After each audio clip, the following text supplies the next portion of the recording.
नमस्कार, मेरा नाम सत्यप्रकाश है और आप देख रहे हैं द मूक नायक। आज संविधान दिवस है और पूरे देश में इस संविधान दिवस को ज़ोर शोर से मनाया जा रहा है। लोग बाबा साहब भीमराव अंबेडकर द्वारा बनाए गए संविधान को,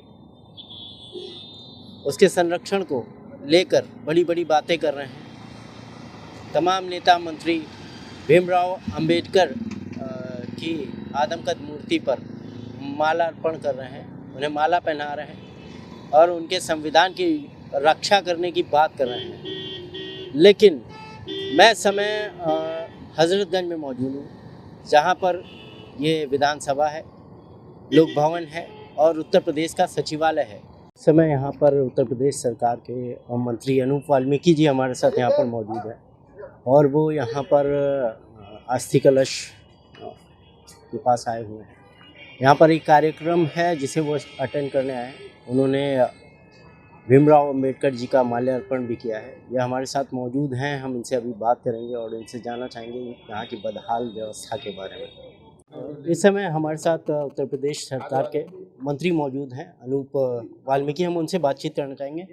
सर, जैसे कि आपने कहा कि भीमराव अंबेडकर की चीज़ों को लेकर दिल्ली में बहुत बड़ा संग्रहालय बना है, पर लखनऊ में आप देख रहे हैं यहाँ पर भीमराव अंबेडकर की अस्थियाँ रखी हुई हैं, अस्थि कलश है यहाँ पे, लेकिन यहाँ की हालत बहुत ही जर्जर है। जबकि आपका बीजेपी कार्यालय है जो, उसमें एसी है, चमकती हुई टाइल्स हैं और यहाँ की दुर्दशा, इसको लेकर आप क्या कहना चाहेंगे? देखिए, निश्चित ही मैं पूर्व में लगभग हो गए 2-3 साल पहले जब मैं एमएलए था तब आए, तो बाहर कार्यक्रम था टेंट में, तो हम लोग वहीं से चले गए।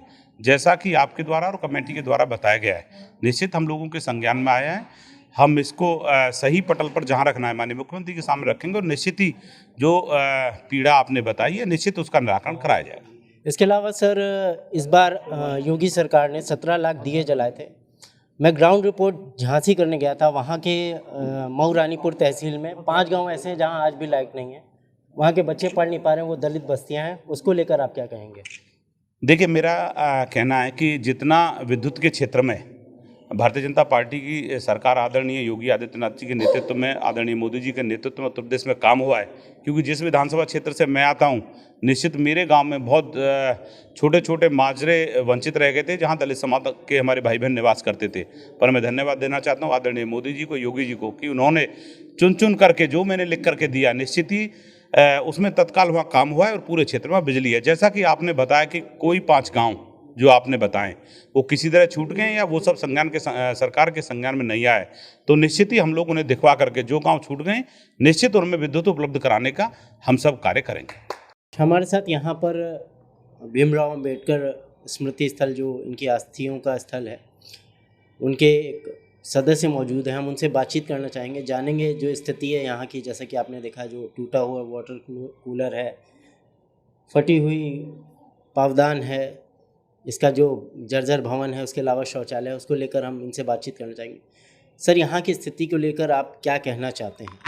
देखिए, ये जो बाबा साहब के स्थल हैं, राजनीतिक से उपेक्षित हैं, क्योंकि सत्ता ही सब कुछ कर सकती है। कुछ सत्ताएं अपनी भी आईं, इधर ध्यान नहीं दिया, और ये एक सामाजिक संस्था है।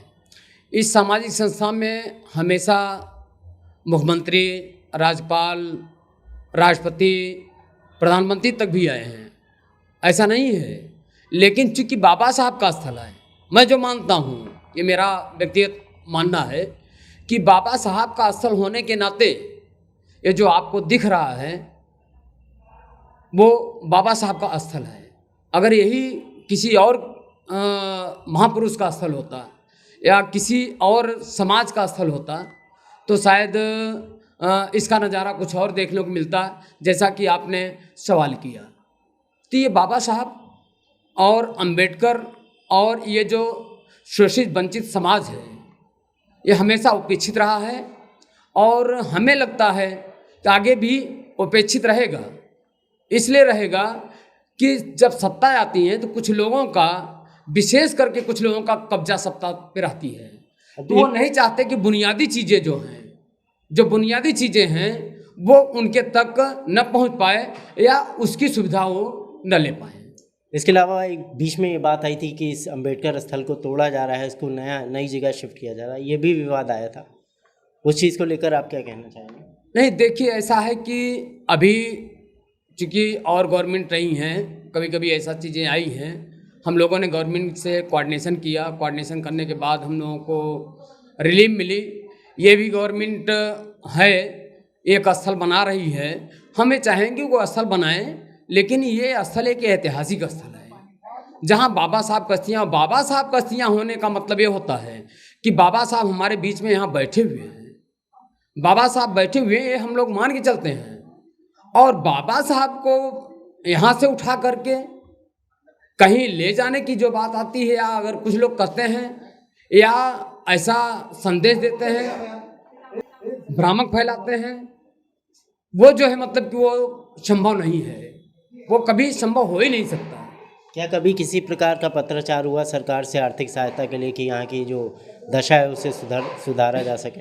नहीं, देखिए असल बात में हुआ था, जब मुलायम सिंह चीफ मिनिस्टर थे तो उन्होंने भी आर्थिक सहायता दी थी, और माननीय राजनाथ सिंह जी मुख्यमंत्री थे, उन्होंने भी 7 लाख की आर्थिक सहायता दी थी।